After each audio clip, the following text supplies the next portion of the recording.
Assalamualaikum warahmatullahi wabarakatuh.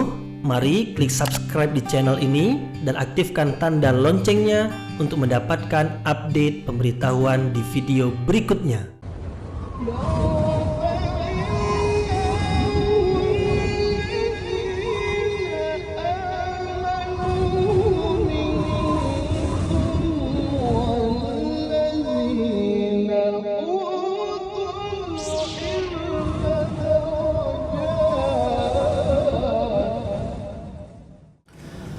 Assalamualaikum warahmatullahi wabarakatuh.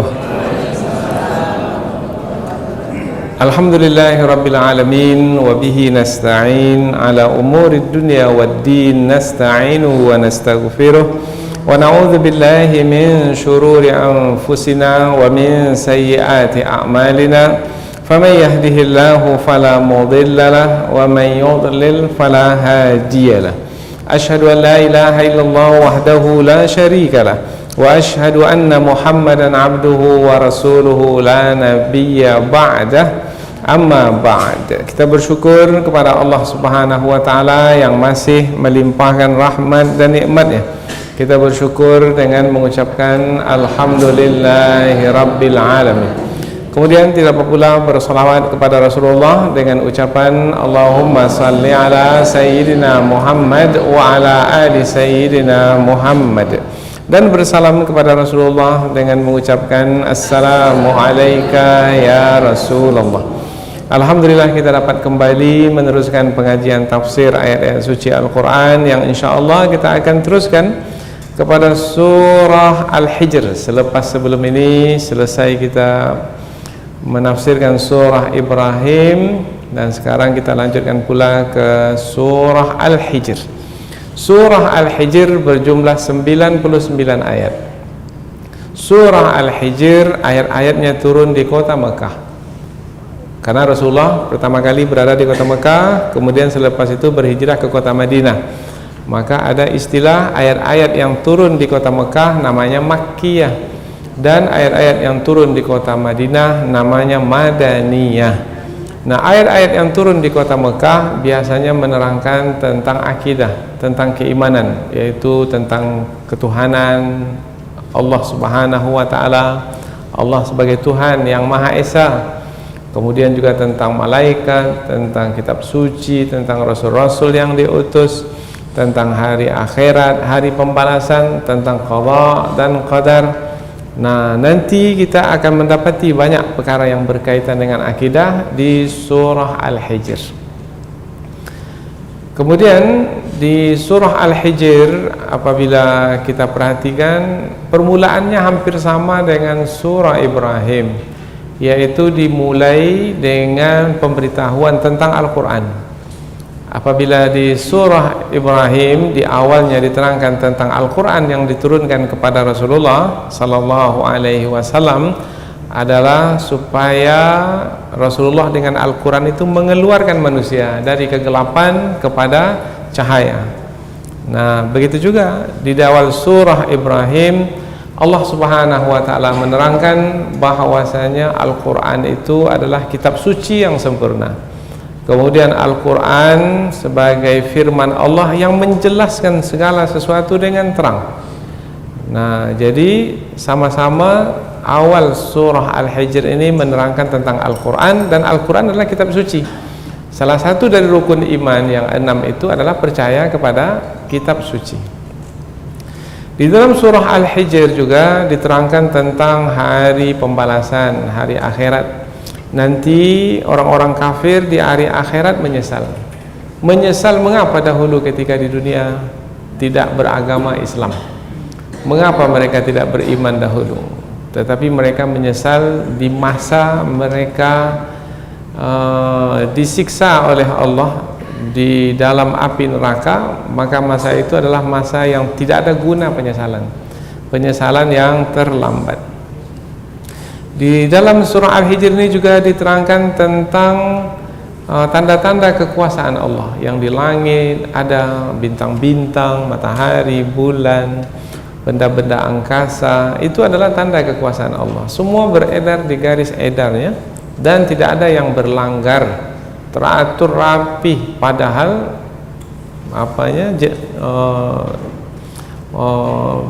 angkasa yang ada di angkasa itu, ciptaan Allah yang ada di angkasa itu besar-besar, bukannya kecil. Nah, itu menerangkan tentang tanda kekuasaan Allah. Juga diterangkan tentang tanda kekuasaan Allah di bumi. Kemudian juga diterangkan tentang tanam-tanaman, binatang ternak yang ada di bumi. Kemudian juga manusia dan juga jin. Kemudian juga diterangkan tentang iblis, yaitu dari kalangan jin yang memusuhi bangsa manusia. Berawal dahulu ketika Allah memerintahkan iblis untuk bersujud kepada Nabi Adam di dalam surga, iblis enggan, ingkar, karena dia sombong. Karena ketika ditanya oleh Allah, apa yang menyebabkan kamu tidak mau bersujud kepada Adam, wahai iblis? Iblis menjawab, aku diciptakan dari api, sementara dia diciptakan dari tanah. Nah, jadi kesombongan itu yang membawa kepada keingkaran. Iblis ingkar, kafir, aba wastakbara wa kana minal kafirin. Enggan, ingkar, maka masuklah dia ke dalam golongan orang-orang yang kafir. Kemudian Allah juga menerangkan tentang penghuni neraka dan penghuni surga di dalam surah Al-Hijr ini. Siapa penghuni neraka? Yang dahulu ketika di dunia menolak kebenaran yang disampaikan oleh para rasul, termasuk yang disampaikan oleh Nabi Muhammad sebagai rasul yang terakhir. Dan siapa penghuni surga? Yaitu yang mengikuti para rasul, beriman beriman kepada apa yang disampaikan oleh para rasul pada mereka. Kemudian mereka mengikuti para rasul, mereka hidup di atas kebenaran dan mereka mati pun di atas kebenaran. Nah, maka manusia itu ada dua kumpulan di dunia, yang beriman dan kafir, maka di akhirat nanti yang di dalam neraka dan yang di dalam surga. Semua sudah ditetapkan oleh Allah di dalam qada dan qadarnya. Maka apabila ada orang yang tidak mau menerima kebenaran yang kita sampaikan, apabila kita berdakwah, bersusah payah kita berdakwah, siang malam kita berdakwah, tak ada kepentingan kita berdakwah, semata-mata kita sebagai menjalankan perintah Allah dalam berdakwah. Tetapi yang kita terima olok-olok, ejekan, kemudian juga cacian, makian, bahkan sampai kepada penyiksaan, mungkin juga pembunuhan, maka jangan sedih. Maka surah Al-Hijr ini juga sebagai hiburan bagi Rasulullah apabila Rasulullah mendapatkan perlakuan yang buruk dari orang-orang yang menolak kebenaran. Di penghujung surah Al-Hijr, Allah memerintahkan Rasulullah supaya terus bersabar, supaya terus bertasbih mensucikan Allah sampai meninggal dunia. Inilah ringkasan dari surah Al-Hijr yang insyaallah dalam pertemuan ini kita akan coba membahaskan 5 ayat pertama dari surah Al-Hijr, yaitu tentang orang-orang kafir yang tidak mau menerima Al-Quran. Maka sikap kita terhadap mereka yang tak mau menerima Al-Quran itu biarkan sajalah mereka, tinggalkan sajalah. Karena dalam beragama itu tak boleh dipaksa-paksa. La ikraha fiddin, tidak ada paksaan dalam beragama, biarkan mereka. Kalau mereka mau menggunakan akal pikiran mereka, maka mereka pasti akan mengetahui kebenaran. Karena kebenaran itu akan mudah difahami oleh orang yang menggunakan akal pikiran. Karena kebenaran itu dia sesuai dengan akal pikiran. Apabila mau menggunakan akal sehat, maka akan dapat mencapai kebenaran. Siapa yang masih juga menolak kebenaran, yang tidak menggunakan akal, biasanya mereka yang hanya mengikuti apa yang diwarisi dari nenek moyang. Mengapa berada dalam kepercayaan sesat ini?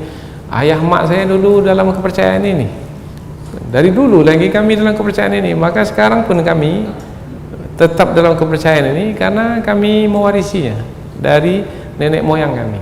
Nah, bermakna karena warisan. Karena warisan, karena mewarisi, mempusakai kepercayaan yang sesat, bermakna akal tidak digunakan. mestinya digunakan. Apa mungkin Tuhan itu berhala? Tuhan yang tak mendengar, tidak melihat, yang tidak mampu berbuat apa-apa. Apakah mungkin Tuhan yang tidak punya kuasa itu patut disembah? Tak patut untuk disembah. Karena apabila kita menyembah Tuhan, kita memohon kepada Tuhan, meminta kepada Tuhan, memohon perlindungan, mengharapkan rahmat. Sementara berhala itu mendengar, tidak melihat, tidak mampu, tak punya kemampuan apa-apa. Yang punya kemampuan itu adalah yang mencipta. Sementara yang dicipta dikuasai oleh pencipta. Maka yang dicipta tidak layak untuk dijadikan Tuhan. Orang yang menggunakan akal fikiran akan dapat memahami. Tapi kalau tetap juga tak mau menggunakan akal fikiran, biarkan saja. Para penolak Al-Quran. Inilah yang kita jadikan sebagai judul untuk 5 ayat pertama. Biarkan saja para penolak Al-Quran itu. Tugas kita apa? Menyampaikan kebenaran. Sampaikan dalil-dalil, ajak mereka berpikir. Kemudian mereka tidak mau, biarkan saja. Allah Subhanahu wa taala berfirman, A'udzubillahi minasyaitonirrajim. Bismillahirrahmanirrahim. Alif lam ra. Tilka ayatul kitabi wa Qur'anim mubin. Rubama yawaddul ladzina kafaru law kanu muslimin. Dharhum ya'kulu wa yatamatta'u wa yulhihimul amal fasawfa ya'lamun. Sebelumnya ya, Dharhum ya'kuluna wa yatamatta'u wa yulhihimul amal fasawfa ya'lamun wa ma ahlakna min qaryatin illa walaha kitabum ma'lum ma tasbiqu min ummatin ajalaha wa ma yasta'khirun. Allah berfirman, Alif lam ra, alif lam ra. Tilka ayatul kitab, itulah dia ayat-ayat kitab suci. Wa Qur'anim mubin, dan ayat-ayat Al-Quran yang menjelaskan. Rubama, rubama ini 2 makna ya. Boleh jadi kadang-kadang boleh, atau seringkali boleh juga. Nanti kita terangkan dalam tafsir. Kadang-kadang atau juga seringkali. Kalau kadang-kadang bermakna sedikit, kalau seringkali berarti banyak ya. Jadi boleh dibuat kepada makna sedikit, boleh dibuat kepada makna banyak. Rubama, seringkali atau kadang-kadang. Yawaddul ladzina kafaru, orang-orang kafir itu menginginkan, laukanu, kalaulah mereka itu dahulu ketika di dunia muslimin, beragama Islam. Dharhum, biarkanlah mereka, ya'kulu, makan, wa yatamatta'u, bersenang-senang, wa yulhihimul amal, dan angan-angan melalaikan mereka. Fasawfa ya'lamun, maka niscaya mereka akan mengetahui nanti apa akibat yang akan mereka tanggung. Wa ma ahlakna, dan tidaklah kami membinasakan, min qaryatin, suatu negeri atau satu kampung, illa, kecuali, walaha, bagi negeri tersebut telah ditentukan, kitabum ma'lum, ketentuan yang telah diketahui. Maknanya sudah diketahui oleh Allah Ta'ala kehancuran negeri itu, karena sudah ditetapkan di dalam qada dan qadar. Ma tasbiku, tidaklah mendahului, min ummatin, suatu umat itu, ajalaha, ajalnya, wa ma yasta'khirun, dan tidak pula diundurkan. Tidak mendahului, tidak diundurkan. Maknanya kehancuran satu umat itu tidak akan dimajukan lebih cepat dari yang telah ditentukan oleh Allah, ataupun lebih lambat dari yang ditentukan oleh Allah, karena ajal kehancuran umat yang ditentukan oleh Allah itu sudah ditetapkan oleh Allah di dalam qada dan qadarnya. Baik, kita baca dari awal sampai akhir ayat yang kelima. Selepas itu kita pindah ke tafsir. Alif lam ra, itulah dia ayat ayat-ayat kitab suci dan ayat-ayat Al-Quran, ayat-ayat kitab suci Al-Quran yang menjelaskan apa saja yang penting bagi manusia. Seringkali atau kadang-kadang orang-orang kafir itu menginginkan kalaulah mereka dahulu beragama Islam, biarkanlah mereka makan dan bersenang-senang, dan angan-angan itu melalaikan mereka, maka niscaya mereka akan mengetahui akibatnya. Dan tidaklah kami membinasakan suatu negeri kecuali bagi negeri tersebut sudah ada ketetapan yang telah ditentukan, dan tidaklah satu umat itu mendahului ajalnya, dan tidak pula mundur, ya apa mundur, tangguh, diakhirkan, yastakhirun, takhir, diakhirkan. Tidaklah satu umat itu mendahului ajalnya, dan tidak pula ditangguhkan atau dimundurkan. Jadi inilah dia 5 ayat yang akan kita pelajari, yaitu berkaitan tentang orang-orang yang menolak Al-Quran. Padahal Al-Quran itu kitab suci yang sempurna. Al-Quran itu menjelaskan kebenaran dengan sangat terang sekali, tetapi masih ada juga yang menolak kebenaran. Maka sikap orang-orang beriman terhadap mereka adalah biarkan saja mereka penolak Al-Quran itu, penolak kebenaran itu. Biarkan saja mereka makan. Karena memang kesibukan mereka di dunia itu hanya makan. Siang makan, malam makan, sampai mau tidur pun makan. Nah, maka kehidupan mereka sama seperti yang ada di padang rumput sana, yaitu yang hanya menghabiskan waktu dengan makan. Kemudian nanti petang hari pulang ke kandang, kemudian tidur. Kemudian besok pagi matahari terbit, turun dari kandang, makan. Begitulah tiap hari makan. Sementara manusia diciptakan bukan untuk makan. Manusia diciptakan dengan tujuan yang mulia, yaitu untuk beribadah kepada Allah Subhanahu wa taala. Wa ma khalaqtul jinna wal insa illa liya'budun. Tidaklah kuciptakan jin dan manusia melainkan untuk beribadah kepadaku. Maka kalau memang mereka yang menjadi kesibukan mereka di dunia inilah makan, biarkanlah mereka makan.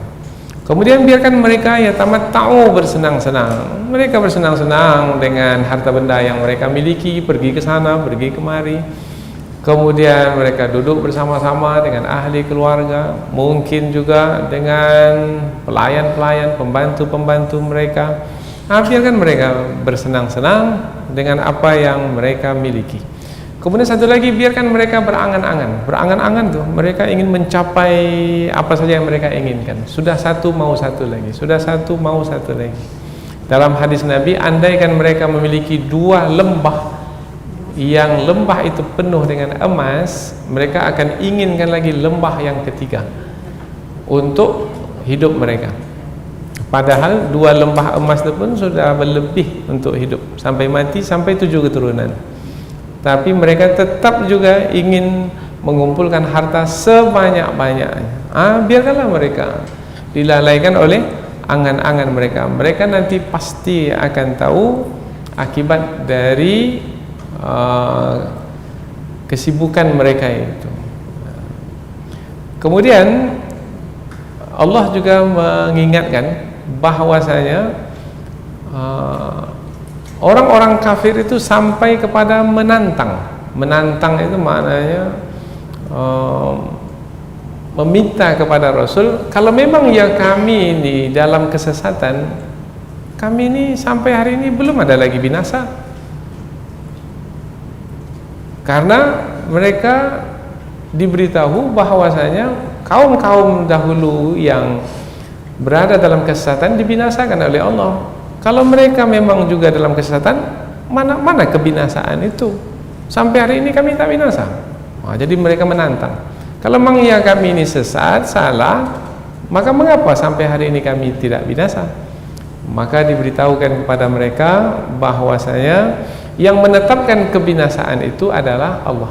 Apabila Allah telah menentukan kebinasaan, maka tidak akan dimajukan dan tidak akan dimundurkan sesaat pun. Inilah dia ringkasan dari 5 ayat pertama dari surah Al-Hijr. Surah Al-Hijr dinamakan dengan Al-Hijr karena ada perkataan Al-Hijr. Al-Hijr adalah satu negeri kaum Tsamud, yaitu Madainus Saleh, yang dikirim kepada mereka seorang rasul, yaitu Nabi Saleh alaihi salam. Di mana tempatnya sekarang? Tempatnya yaitu di bahagian utara kota Madinah, arah ke Syam. Masih lagi berada di kerajaan Saudi Arabia pada hari ini. Masih ada peninggalan-peninggalannya, masih ada. Nah, jadi kalau ada waktu, ada uang, ada kesempatan, silakan pergi mengunjungi ke sana. Kemudian jadikan itu sebagai pelajaran. Qul siru fil ardi. Silakan berjalan di muka bumi. Fanzuru kaifa kana akibatul mukazzibin. Kemudian perhatikanlah bagaimana kesudahan orang-orang yang mendustakan kebenaran. Hancur, binasa, celaka, tak tersisa. Nah, itulah dia akibat dari orang yang mendustakan kebenaran. Supaya kita pada hari ini menjadi berhati-hati dan berwaspada. Jangan sampai pula mendustakan kebenaran.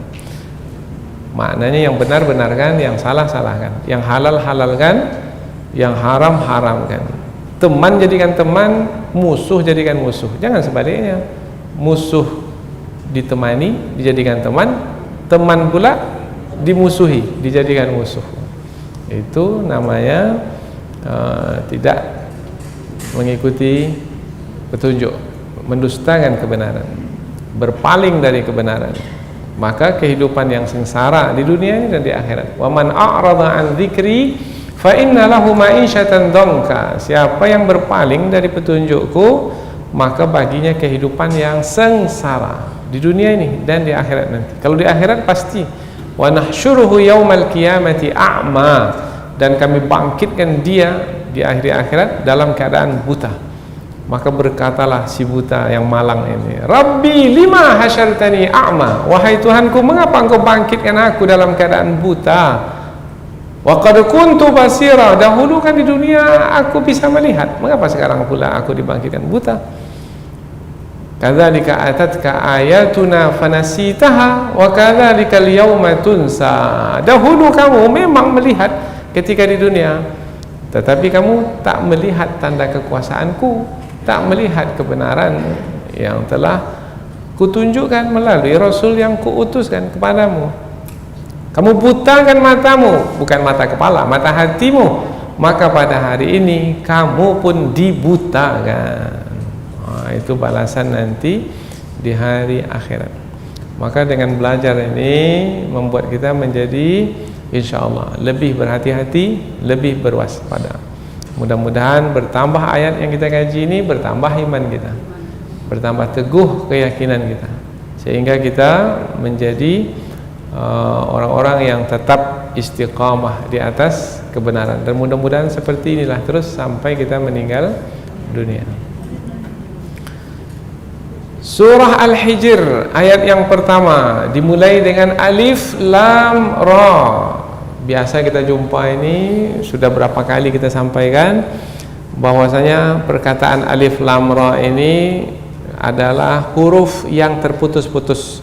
Nah, kita tidak membacanya karena tak ada barisnya. Nah, jadi Alif Lam Ra ini jangan dibaca Aro umpamanya, enggak. Al-Ra, enggak. Karena ini adalah huruf yang terputus-putus, maka kita menyebut hurufnya itu betul langsung. Alif Lam Ra. Nah, termasuk ayat mutasyabih. Mutasyabih maknanya hanya Allah yang mengetahui kandungan maknanya.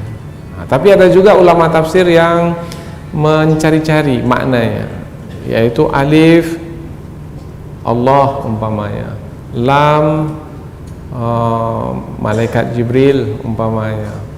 Nah, maka kita lebih memilih kepada pendapat yang selamat, yaitu Allahu a'lamu bimuradih.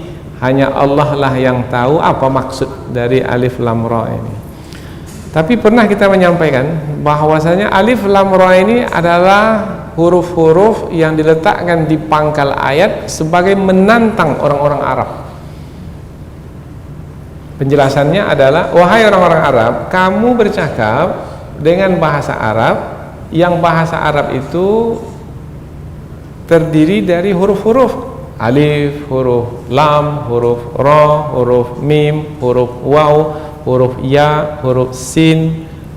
Itu kan adalah huruf-huruf yang kamu pakai dalam menyusun kata. Nah, sekarang ini ada firman Allah, yang firman Allah itu terdiri dari huruf-huruf yang sama dengan yang kamu sebut di dalam ucapanmu, dalam perkataanmu. Nah, meskipun sama, silakan kamu buat ayat yang seumpama dengan ayat yang Allah turunkan.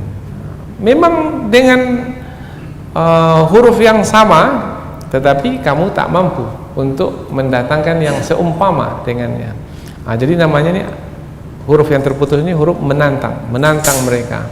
Huruf yang sama, huruf itu juga di dalam firman Allah, huruf itu juga yang kamu ucapkan dari mulutmu, tetapi kamu tak mampu mendatangkan yang seumpama dengan firman Allah itu. Berarti ini sambungannya, berarti yang disampaikan oleh Nabi Muhammad itu adalah firman Allah yang suci, bukan dari diri Nabi Muhammad sendiri.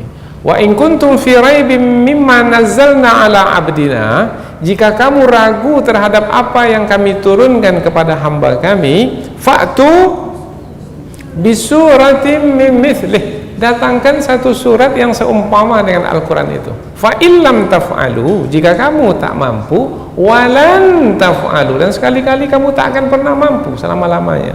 Fattaqun nar allati waquduha an-nas wal hijarah uiddat lil kafirin, maka takutlah kamu kepada api neraka yang disediakan untuk orang-orang yang kafir.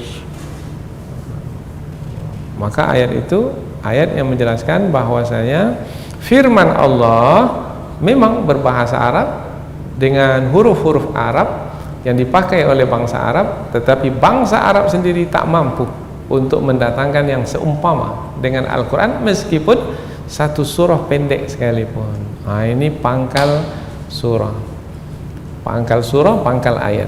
Tilka ayatul kitab wa Qur'anim mubin, itulah dia ayat-ayat kitab suci, dan ayat-ayat itu adalah ayat-ayat Al-Quran yang menjelaskan. Dua penyebutan Al-Quran di dalam ayat ini. Yang pertama, Al-Quran disebut sebagai Al-Kitab, ayatul kitab, Al-Quran disebut sebagai Al-Kitab. Kemudian juga Al-Quran disebut sebagai Al-Quran. Kalau disebut dengan Al-Quran, bermakna yang dibaca, yang terhimpun ayat-ayat itu, yang tersambung antara satu dengan yang lainnya sebagai satu kesatuan. Nah, kemudian kalau Al-Quran disebut sebagai kitab suci, bermakna kitab. Kalau disebut kitab, kalau lembaran-lembaran itu masih sebahagian-sebahagian. Tapi kalau sudah disebut kitab, bermakna sudah sempurna ayat itu.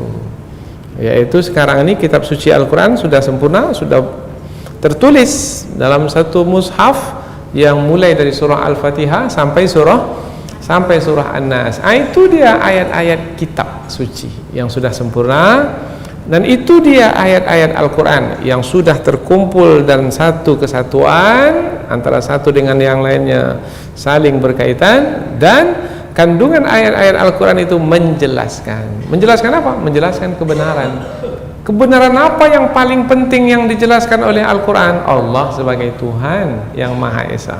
Apalagi kitab suci sebagai firman Allah. Apalagi Rasul-Rasul yang diutuskan, termasuk Rasul Nabi Muhammad yang terakhir.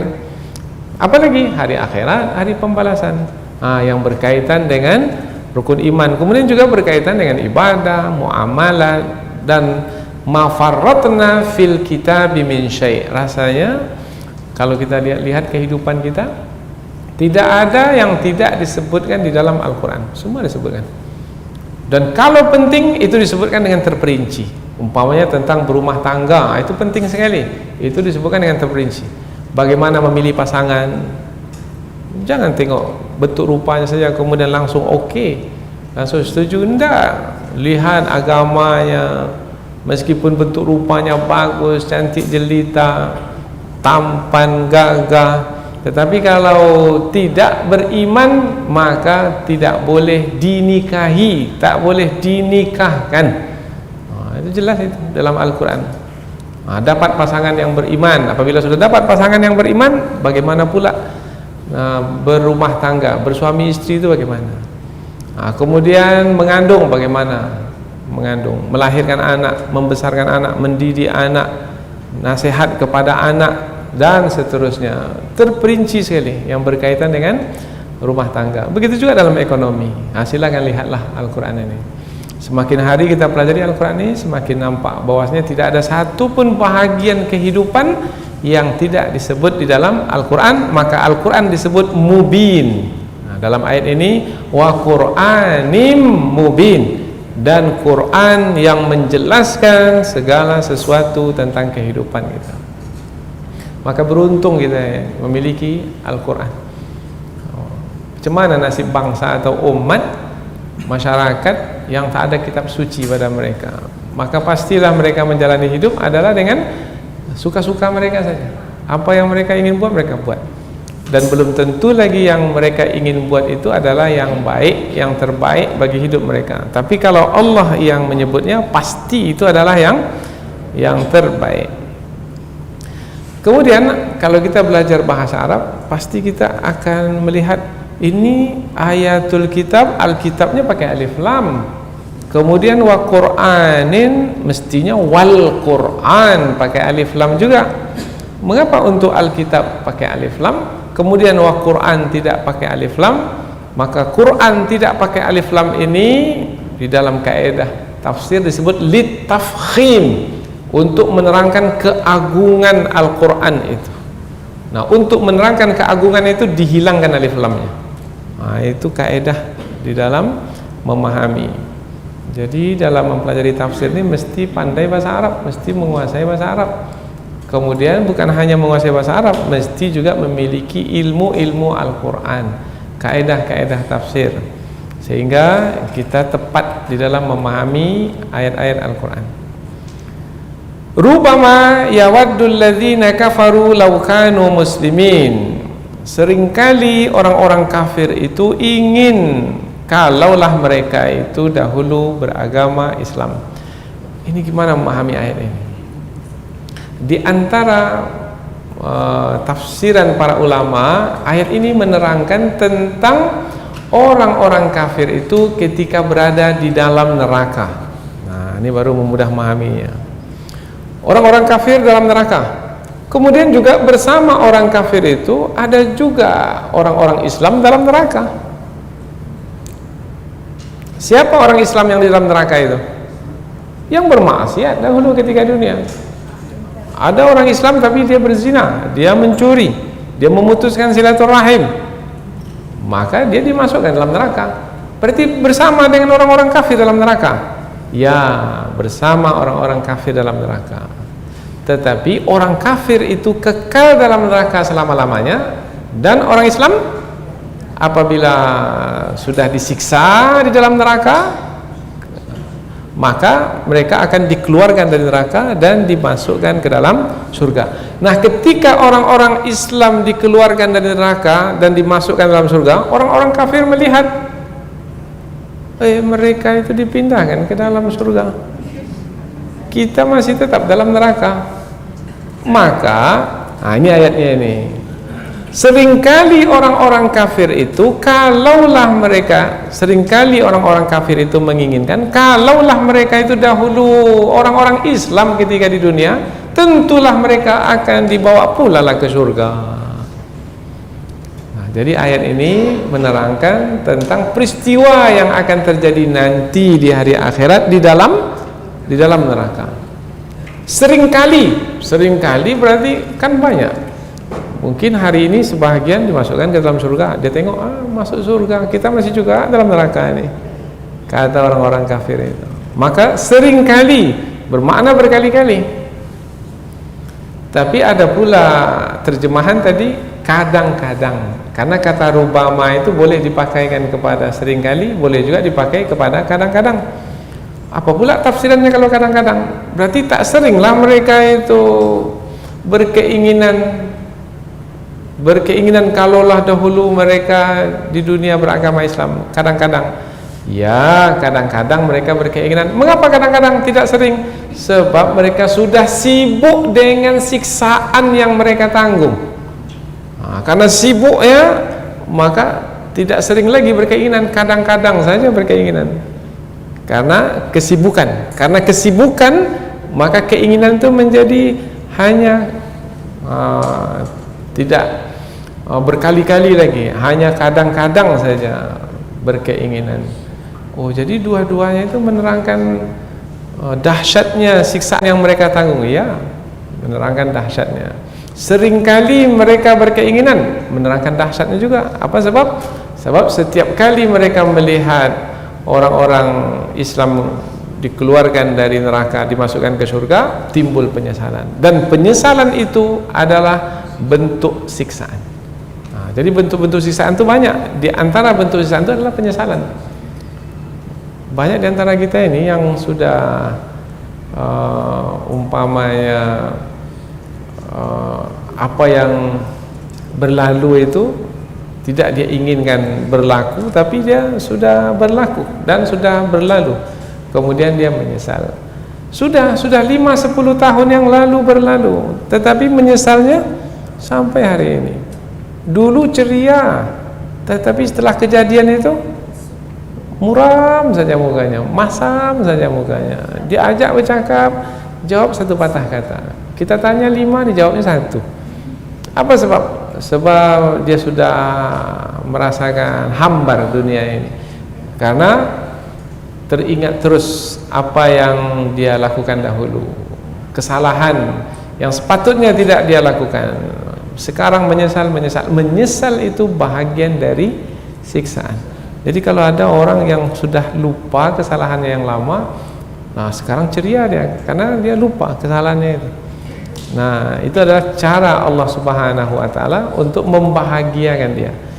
Kalaulah teringat terus kesalahan yang lama itu, maka dia akan bersedih terus selama-lamanya. Cara Allah lupakan dia.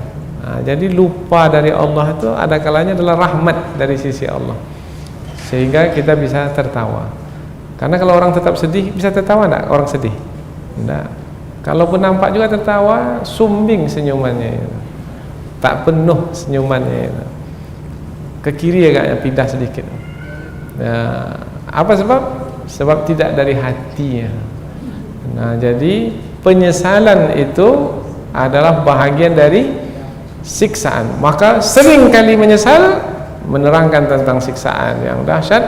Kemudian kadang-kadang menyesal itu pun juga menerangkan siksaan yang dahsyat. Sebab mengapa kadang-kadang? Sebab dia sudah disibukkan dengan siksaan yang lain pula jenisnya. Sudah kita terangkan sebelum ini macam-macam jenisnya kan. Ada yang kulitnya hangus, gosong, jadi hitam. Kemudian pakaiannya dari apa? Dari pelangkin. Kemudian apa lagi? Berbagai macam bentuk siksaan yang ia terima.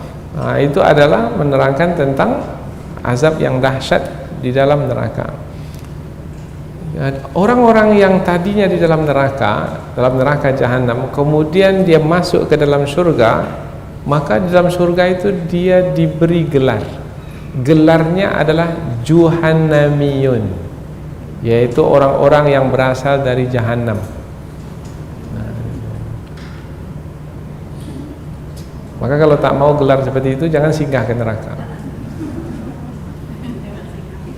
Berarti teruslah masuk ke surga. 3 kumpulan manusia. Tsumma awrasnal kitab alladzina istafaina min ibadina. Kemudian kami wariskan, kami pusakakan kitab suci Al-Quran itu kepada hamba-hamba kami. Faminhum zalimun li nafsihi. Ada di antara mereka yang menzalimi diri mereka sendiri. Ini yang dimasukkan ke dalam neraka terlebih dahulu. Wa minhum muqtasid. Ada di antara mereka yang biasa-biasa saja. Wa minhum sabiqum bil khairati biidznillah. Ada di antara mereka yang banyak melakukan kebaikan, berlomba banyak melakukan kebaikan. Dzalika huwal fadlul kabir, itulah dia karunia Allah yang besar. Jangan masuk kumpulan pertama, tapi masuklah kumpulan yang kedua dan kumpulan ketiga. Itu surah Fatir ayat 32. Rubama yawaddul ladzina kafaru wa kanu law kanu muslimin.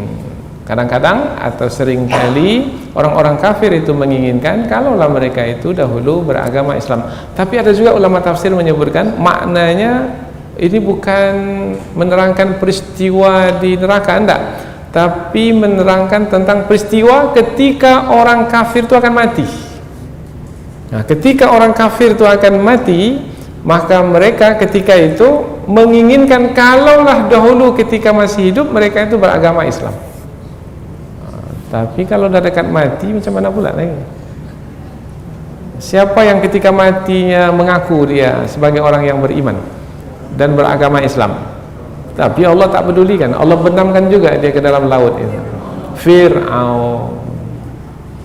Tak ada gunanya apabila beragama Islam ketika akan mati atau bertaubat ketika akan mati. Dzarhum, maka biarkanlah mereka, ya'kulu, mereka makan, wa yatamatta'u, mereka bersenang-senang, wa yulhihimul amal, dan angan-angan itu melalaikan mereka. Dzarhum, biarkan mereka.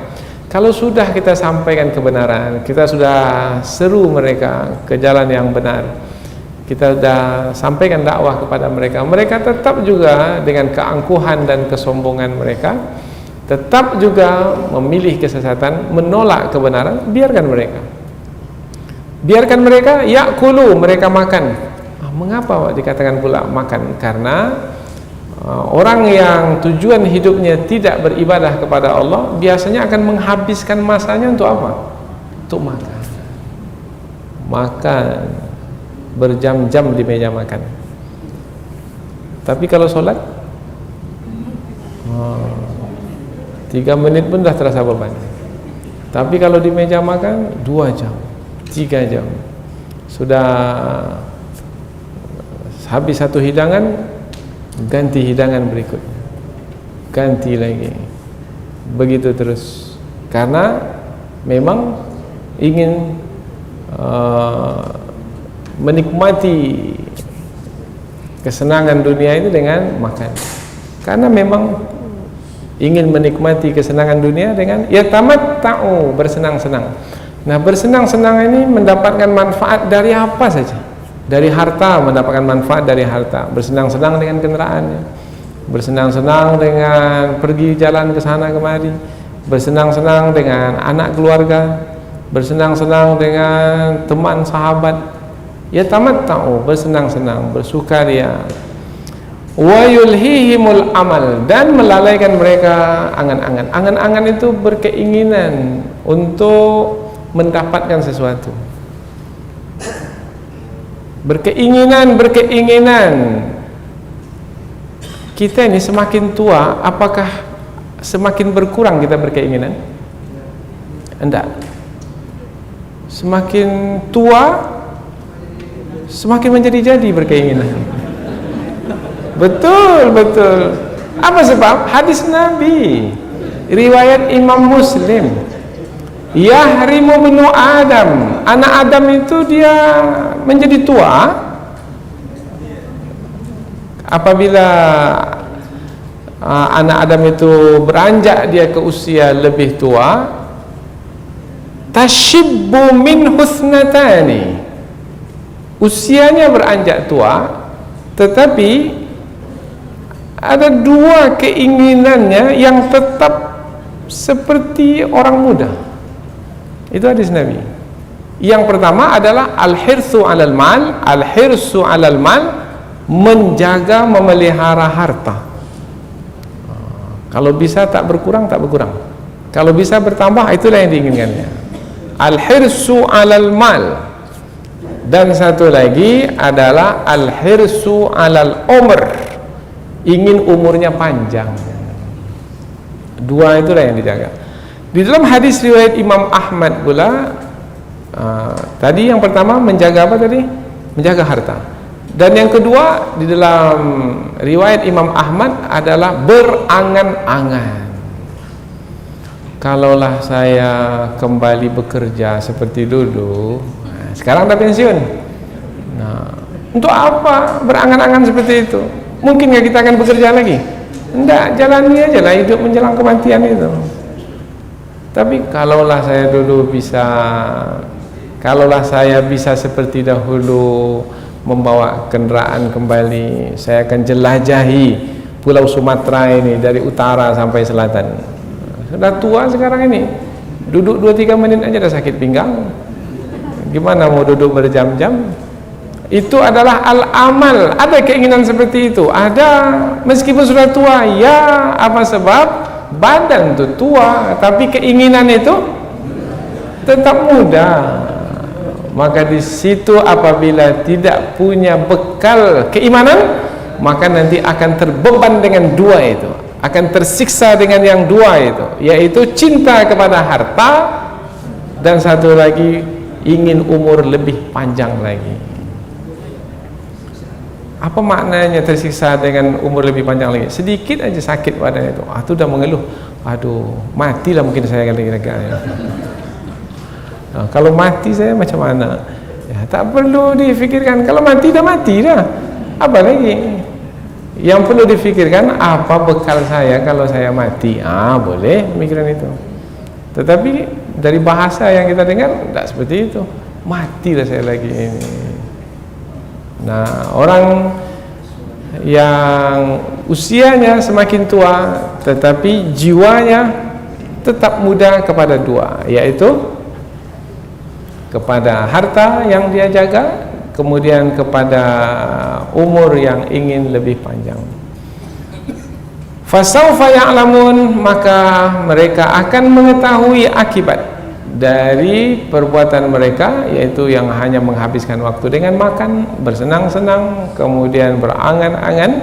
Mereka akan tahu akibat yang akan mereka tanggung, karena mereka adalah orang-orang yang gagal dalam ujian. Karena ujian hidup ini adalah faman syaa'a falyu'min wa man syaa'a falyakfur. Siapa yang ingin beriman, beriman, bermakna berhasil dalam ujian, dan siapa yang memilih kekufuran berarti gagal dalam ujian. Yang mana yang dipilih?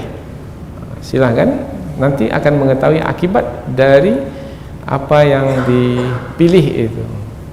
Wa ma ahlakna min qaryatin illa walaha kitabun ma'lum, dan tidaklah kami membinasakan suatu kampung kecuali bagi kampung itu sudah ada ketetapan yang telah ditentukan.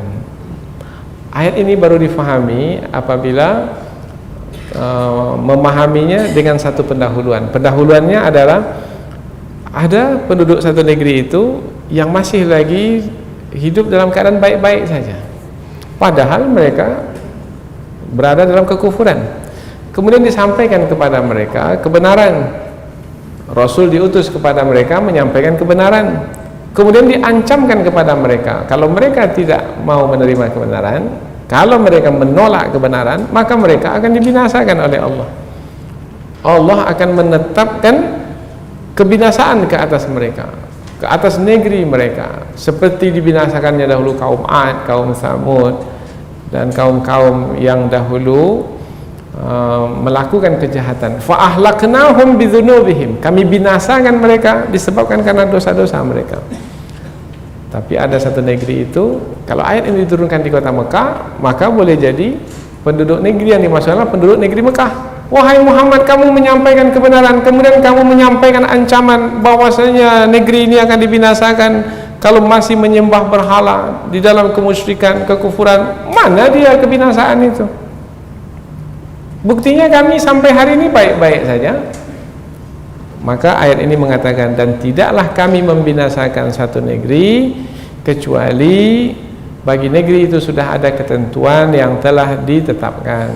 Artinya bukanlah Nabi Muhammad yang menentukan kehancuran negeri itu, tidak. Nabi Muhammad adalah menyampaikan saja apa yang baginda terima. Adapun yang menetapkan kehancuran negeri itu adalah Allah. Dan ketentuan dalam penghancuran negeri itu sudah ada ajalnya. Ajal maknanya batas akhirnya. Kalau kita punya ajal juga, ajal kita batas akhir hidup kita. Kalau sampai batas akhir itu mati. Begitu juga satu negeri, sampai batas akhirnya kalau Allah binasakan, binasa, hancur. Ada yang dibalikkan, atasnya ke bawah, bawahnya ke atas. Aliyaha safilaha. Allah balikkan negeri itu, atasnya ke bawah, bawahnya ke atas. Ada pula negeri itu yang disambar halilintar dan semua mati bergelimpangan. Ada yang dikutuk menjadi kera, menjadi khinzir, menjadi babi. Nah, itu semua adalah ketetapan dari Allah Subhanahu wa taala. Sampai waktunya maka berlaku. Tidak dimajukan sesaat pun. Cepatkanlah. Enggak. Tangguhkanlah. Enggak. Itu sudah menjadi ketentuan Allah, maka disebut sunnatullah. Itu ketentuan Allah. Apabila sudah sampai ajal, fa idza jaa ajaluhum la yastakhiruna sa'atan wa la yastaqdimun. Kalau ajal sudah sampai, tidak akan dimajukan sesaat pun, sedetik pun, dan tidak akan dimundurkan sedetik pun. Oh, bermakna yang menguasai alam semesta ini, yang menguasai kehidupan manusia itu adalah Allah. Manusia tidak menguasai diri mereka sendiri. Maka manusia jangan berlaku angkuh, jangan bersifat sombong, seakan-akan berkuasa ke atas dirinya sendiri, bahkan ke atas alam semesta ini. Tidak. Yang berkuasa ke atas diri kita dan ke atas alam semesta ini adalah Allah Subhanahu wa ta'ala. Lalu kalau masih ada juga orang yang menolak kebenaran, biarkan mereka yang menolak kebenaran itu. Biarkan mereka makan, biarkan mereka bersenang-senang. Satu lagi, biarkan mereka berangan-angan. Silakanlah mau apa yang mereka inginkan, buatlah. Tetapi sampai masanya nanti, apabila Allah telah menentukan kehancuran, maka mereka pun akan hancur apabila ajal sudah sampai. Karena apabila ajal telah tiba, tidak akan dimajukan sedetik pun dan tidak akan dimundurkan sedetik pun. Inilah 5 ayat yang kita pelajari dalam kesempatan ini sebagai mukaddimah, pembukaan dari surah Al-Hijr, yaitu surah yang mulia yang diturunkan di kota Mekah untuk membangunkan keimanan dan menguatkan akidah kita. Mudah-mudahan bermanfaat. Subhanakallahumma wa bihamdika asyhadu an la ilaha illa anta wa astaghfiruka wa atubu ilaik. Wassalamualaikum warahmatullahi wabarakatuh.